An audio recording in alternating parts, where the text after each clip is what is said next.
জোরে বলেন না। আমাদের তো দুনিয়ার জমিনে বাচ্চা না হলে ওরি বাবা, এখন তো বহু জায়গা তো বাচ্চা পাওয়া যাচ্ছে, পাওয়া যাচ্ছে না? হ্যাঁ, কোরআনে পড়বেন 25 নম্বর পারা 7 নম্বর সাফার ভিতরে আল্লাহ বর্ণনা দিয়েছে, ইয়াহাবু লিমান ইয়াশাউ ইনাসাম ওয়া ইয়াহাবু লিমান ইয়াশাউ যুকুর আও ইউযাউযিজুহুম যুকরানাম ওয়া ইনাসা ওয়া ইয়াজআলু মান ইয়াশাউ আকীমা। আল্লাহ যাকে ইচ্ছা করেন তাকে পুত্র সন্তান দান করেন, আল্লাহ যাকে ইচ্ছা করেন তাকে কন্যা সন্তান দান করেন, আবার আল্লাহ যাকে ইচ্ছা করেন উভয়টাই দান করেন, আবার আল্লাহ যাকে ইচ্ছা করেন কোনোটাই দেয় না। এটা কার কাটাকারি? কার? আল্লাহর। আমরা যদি বলি অমুক জায়গায় গেলে পাবো না, হ্যাঁ, সন্তান যাদের হয় না আমরা কোরআন থেকে ডাইরেক্ট তারা আমল পাবো। জাকারিয়া আলাইহিস সালামের নাম শুনেছেন? জাকারিয়া আসলাম মারিয়াম আলাইহিস সালামের খালু, মারিয়াম আলাইহিস সালামের খালু। জাকারিয়া আলাইহিস সালাম বুড়ো বয়সে, তিনি তফসিরটা অনেক বড়, সূরা আল ইমরানে এর বর্ণনাগুলো এসছে, 3 নম্বর পারা 13 নম্বর সাফা, এই বর্ণনাগুলো অনেকটাই এসছে। যাদের হয় না, ওই যে জাকারিয়া আলাইহিস সালাম আল্লাহর কাছে যে দোয়াটা করেছিলেন, হুনালিকা দাআ জাকারিয়া রাব্বাহ ক্বালা রাব্বি হাবলি মিন লাদুনকা যুররিয়াতান তাইয়্যিবাহ ইন্নাকা সামিউদ দুআ। রব্বি হাবলি মিন লাদুনকা যুররিয়াতান তাইয়্যিবাহ ইন্নাকা সামিউদ দুআ। যাদের বাচ্চা কাচ্চা হবে না এই দোয়াটা বেশি বেশি পড়বেন, এটা ডাইরেক্ট কোরআন থেকে। আর তাবিজের দরকার আছে? কথা বলেন না। আরে কোরআন থেকে তো ডাইরেক্ট দিয়েছে আল্লাহ। এই দোয়াটা নবী করেছেন, সন্তান পেয়েছেন, তাহলে নবী করেছেন, সন্তান পেয়েছে, আমরা করলেও আমলটা অন্যের করব না কোরআন থেকে করব? হ্যাঁ, এই দোয়াটা মনে থাকবে।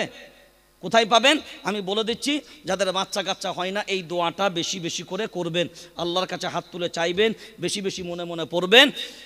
3 নম্বর পারা, সূরাটির নাম সূরা আল ইমরান, হিফজ কোরআনের 14 নম্বর সাফার প্রথমেই, হুনালিকা দাআ জাকারিয়া রাব্বাহ ক্বালা রব্বি, এই ক্বালাটা বলতে হবে না, রব্বি হাবলি মিন লাদুনকা যুররিয়াতান তাইয়্যিবাহ ইন্নাকা সামিউদ দুআ। আল্লাহর কাছে জাকারিয়া আলাইহিস সালাম দোয়া চাইলেন, বুড়ো বয়সে একদম বার্ধক্যকালে আল্লাহ সন্তান দিলেন। সুবহানাল্লাহ। তাহলে এই আমল আমরা করব ইনশাআল্লাহ প্রয়োজন হলে। যারা গর্ভবতী মহিলা, যাদের পেটে বাচ্চা থাকে, সূরা মারিয়াম প্রত্যেক দিন তিলাওয়াত করবেন, নরমালে ডেলিভারি হবে আশা করা যায় ইনশাআল্লাহ। আমরা বেশি বেশি হারাম থেকে, অন্যায় থেকে বেঁচে থাকব, কোরআনের সাথে বেশি বেশি সম্পর্ক জুড়ব, দেখবেন আমাদের সন্তান ভালো থাকবে। তবে রাগ করেন না, আগেকার মায়েদেরকে জিজ্ঞাসা করবেন, আগেকার মায়েদের পেটে বাচ্চা থাকলে তারা অনেক সাবধানতা অবলম্বন করত, ঠিক বলছি না? কিন্তু এখনকার মায়েরা নো প্রবলেম, কি হবে এই চারটে, ওইসব কথা বাদ দিত। এরা যেন সব হ্যাই, আর হ্যাই করে করে সব ছাই। বুঝলেন, আগেকার মায়েরা 10টা 12টা করে সন্তানের জন্ম দিত, কোমর সোজা থাকতো, ধান সিদ্ধ চাল সিদ্ধ কিছু বাদ যেত না, ঠিক বলছি তো? আর এখনকার 2-3টে হলে I am Caesar, I am বেকার, কি গো? আর আগেকার মায়েদের সিজার ছিল, সিজারের কেউ শুনতেছেন মুরব্বীরা? তখন সিজার, আজ থেকে 20 বছর পেছনে গেলে সিজারের নামই কেউ জানতো না। আর একবার সিজার মানে পুরো বেকার। 2 1 2 3তে আর যাবে যাবে না। তার মানে দেখেন, আল্লাহর নবীর একটা হাদিসের মৃত্যু হয়ে যাবে। আল্লাহ নবী বলছেন, ওই মহিলাদেরকে বিবাহ করো যারা বেশি বেশি সন্তান ধারণ করার ক্ষমতা রাখে। কিন্তু আপনার এর বর্ণনাটা অনেক বড়, যে কেন সিজার করা লাগে আমার বক্তব্যর এর অন্যান্য বক্তব্যতে আছে, মায়েদেরকে বলবো আপনারা ওই বক্তব্যগুলো শুনে নেবেন। হ্যাঁ, যে সিজার কেন হয় ওর উপরে আমার কয়েকটা বায়ান ইন্টারনেটে আছে, আপনারা শুনতে পারেন, আজকে বর্ণনা করছি না। সেই জন্যে আমার ফরম্যাটটাকে ঠিক করা লাগবে, এটা পারবো ইনশাআল্লাহ। আমাদের ফরম্যাটটাকে ঠিক করা লাগবে, ফরম্যাটটা যদি ঠিক করি প্রোডাক্টটাও ঠিক হবে। তাহলে আমি যাবার আগে আমাকে প্রমাণ করতে হবে আমি একজন, আজকের সবক হলো এটাই, আর কিচ্ছু দেখা যাবে না, কিচ্ছু দেখতে হবে না। আপনাকে প্রমাণ আপনি করুন যে আমি একজন মুসলমান। কিভাবে করবেন, কেমন করবেন, এটা আপনার দায়িত্ব। বুঝতে পারেননি? এটা কার দায়িত্ব? এটা আমার দায়িত্ব। কিন্তু আমি যে একজন মুসলমান এ প্রমাণ করার দায়িত্ব আমার। আমি কবরে যাবার আগে যেন একজন মুসলমান হয়ে, বলেন, মুসলমান হয়ে যেতে পারি। আমার মাকেও সেরকম হতে হবে। মা যেমন হবে সন্তানও। বাপ ভালো তো বেটা ভালো, মা ভালো তো ঝি, বলদ ভালো তো বাছুর ভালো, দুধ ভালো তো ঘি। কি? বলদ ভালো হলে বাছুর ভালো হবে, আর দুধ ভালো হলে কি? ঘি ভালো হবে। এইটা যদি আমরা ভাবি, ইনশাআল্লাহ আমাদের জন্য অনেক সহজ হবে। সেই জন্য দুনিয়ার অবস্থা কে কিভাবে চলছে এটা আমাদের ফলো নয়। আমার মা খাদিজা কেমন চলেছে, আমার রসুল কেমন চলতে বলেছে, কোরআন সুন্নাহর আলোতে আমার জীবন চলবে। ব্যাস বুজুর্গনের দিন যারা আছে, যাদেরকে দেখে আমরা বড় হচ্ছি, দেখব তারা কোরআন সুন্নাহর ওপরে চলছে কিনা।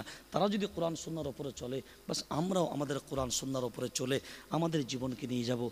একদম মাথায় রাখবেন, ওয়ালা তাজিরু ওয়াজিরাতুম বিজরা উখরা, কেউ কারোর বোঝা বহন করবে না।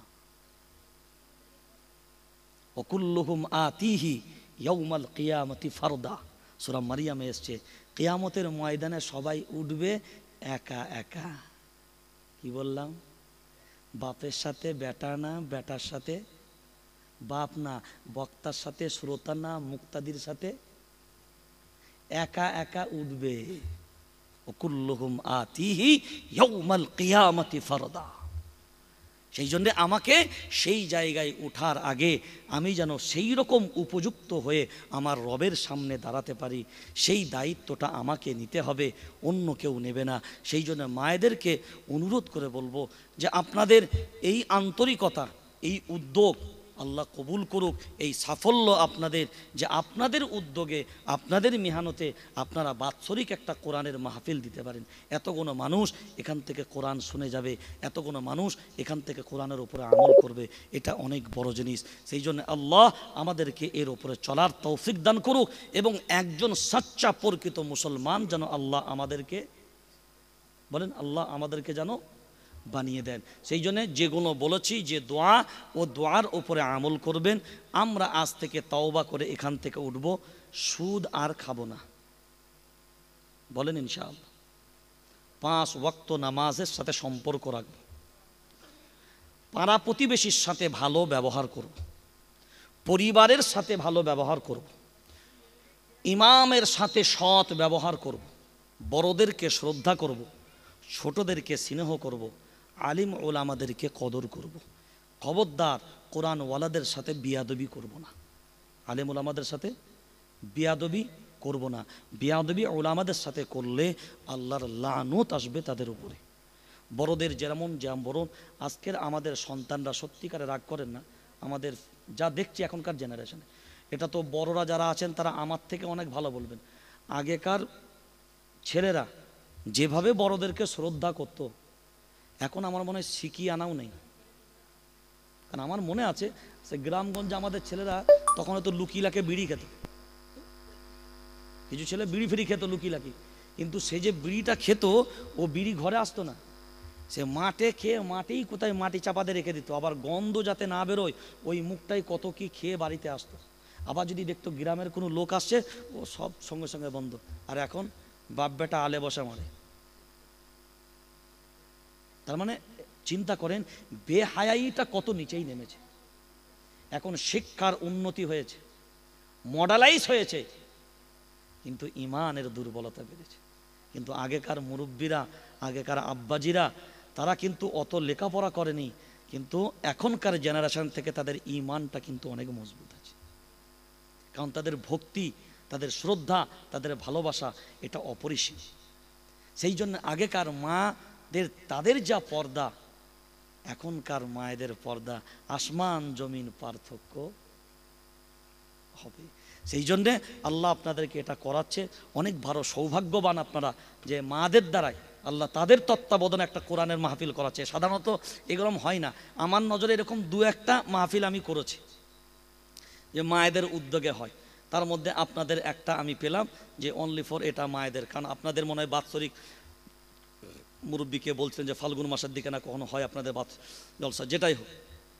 তো আল্লাহ আমাদের আজকের এখান থেকে শিক্ষা নেওয়ার তৌফিক দান করুক, এখান থেকে তওবা করে ফিরে যাবার তৌফিক দান করুক। আমরা যেন সবাই 5 ওয়াক্ত নামাজি, কোরআনওয়ালা, সুন্নাওয়ালা হতে পারি, নবীর মোহাব্বত দিলে নিয়ে যেতে পারি, কবরের উপযুক্ত বান্দা হিসাবে যেতে পারি। সবাই দোয়া করবেন ফিলিস্তিনি মুসলমানদের জন্যে, সেখানকার তাদের যে লড়াই, আল্লাহ যেন তাদেরকে হেফাজত করেন এবং সমস্ত জালিমদের হাত থেকে। এটা যেহেতু মায়েদের জলসা বলে ওই সমস্ত কথা আর বর্ণনা করলাম না, কারণ মায়েদের হৃদয় হলো খুব নরম, কমলতার দিক দিয়ে।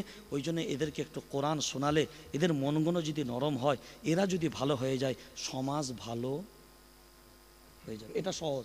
ওই জন্যে মহিলাদেরকে বেশি বেশি বায়ান শোনাবেন, বায়ান শোনার তাদেরকে বেশি বেশি রাস্তা করে দেবেন, তাহলে অনেকটা সহজ হবে। আল্লাহ আমাদেরকে কবুল করুক। শেষ মোনাজাত ইমাম সাহেব আপনি নাকি শেষ মোনাজাত কে আপনি করবেন? আচ্ছা আচ্ছা, ঠিক আছে, মাশাল্লাহ। শেষ মোনাজাত আপনাদের এলাকার হজরত রয়েছেন, তিনি শেষ মোনাজাত করবেন, শেষ দোয়া করবেন আপনাদের কাছে, কারণ আপনাদের চাওয়া পড়া আপনাদের